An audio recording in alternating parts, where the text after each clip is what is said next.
Hello, this is Model Monday episode 48, and here I have Hobby Japan's 135th 155mm FH-70 field howitzer. So this is a lesser known brand. Actually, this is the first time I've ever heard of it. Maybe some people in Japan have heard of it, or if they've made other similar kits. This is a NATO style howitzer, which has been sold or produced by the Japanese Ground Self-Defense Force, and this kit only comes with markings for said unit. Despite being a smaller brand, or to me it's a smaller brand, it's actually a very good quality kit, so I'm excited to share it with you. Along the box here we have a lot of different information, and then here's some pictures of the finished model. It can be in this transport position or in firing position. Here's some reference photos.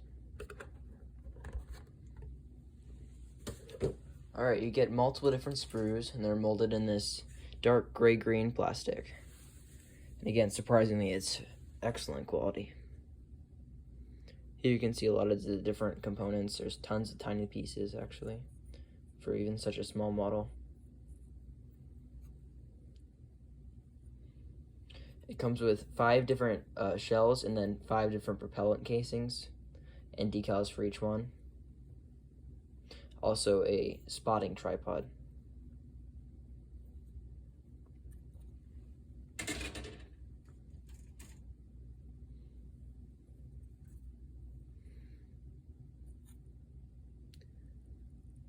Here's some sort of hydraulic engine, great detail. So I'm going to be using this kit on my Ukraine diorama. Italy actually donated, I think it was around 40 of these FH-70s that they had to Ukraine, and there's multiple pictures of them in use in the Ukrainian army. I would have preferred to use a American or NATO M77, but there are no kits of that available as of now. Here you can see the 2-piece barrel, the great muzzle brake, and breech details. None of these parts have any flash or sink marks, which is always great. Although there's a little bit of a scuff right there.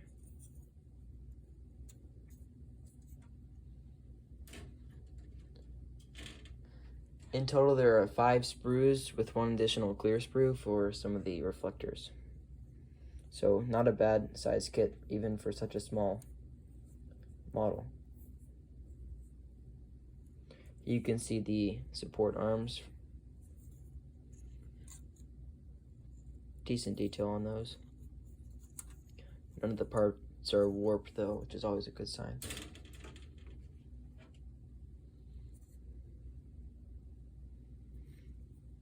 This piece in particular has some great wire detail.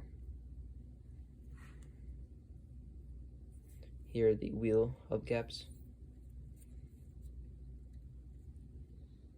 Alright, and the last sprue here is the clear pieces. Unfortunately, this was surprisingly in the bag with the other pieces. Usually it's in its own bag. It's fine actually, none of it's got scuffed or anything, but that's something that could have been added, and it's kind of unfortunate. Here you can see those 2 reflectors, the triangular reflectors. I'm not sure if these are lights, something related to that. Obviously this howitzer has wheels, so you get 2 different types of rubber wheels, 2 of each. They are molded in this flexible rubber. They do not have any seam lines or visible seam lines at that. Very nicely molded. This might be a little seam on the edge of here, but that's nothing that can't be fixed. These larger ones, really nice detail here.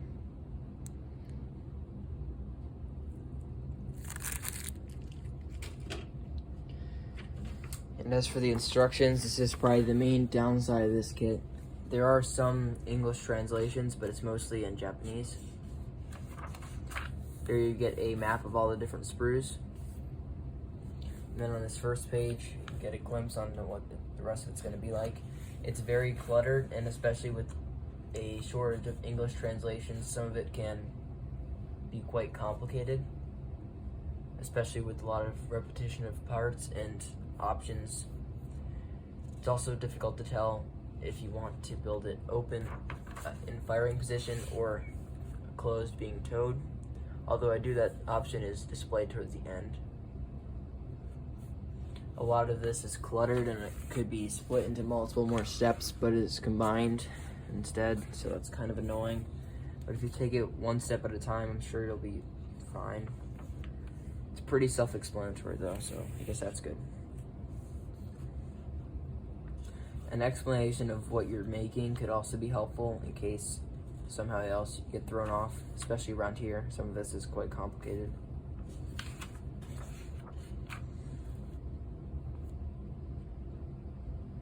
The diagrams are not also the best detailed, but it's okay.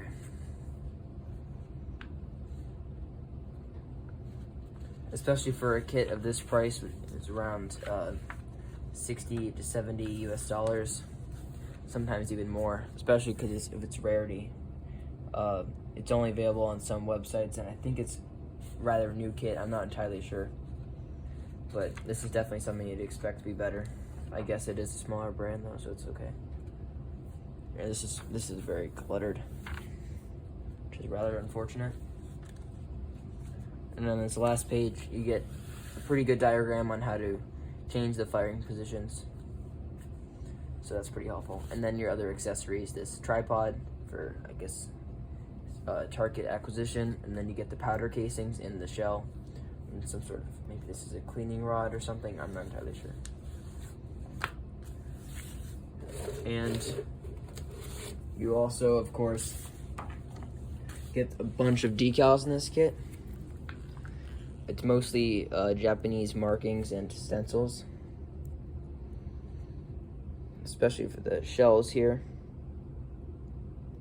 Although those, yeah, that's Japanese in the yellow. The standard decals are up here. These are just like the dials, nameplates, and whatever. So that can be used even if it's not being portrayed as a Japanese vehicle. But this decal right here, I'm not entirely sure what that is, but it looks awesome. Great quality on that. They don't feel too thick either. And lastly, of course, the marking guide. I'm not entirely sure what I'm planning to do here. I might just do the standard 3-tone NATO camouflage, but it also might be interesting to paint this as a former Japanese howitzer that was possibly gifted to the Ukrainians by Japan. Then here you get a quick guide on how to transform the howitzer from its towed position to its firing position.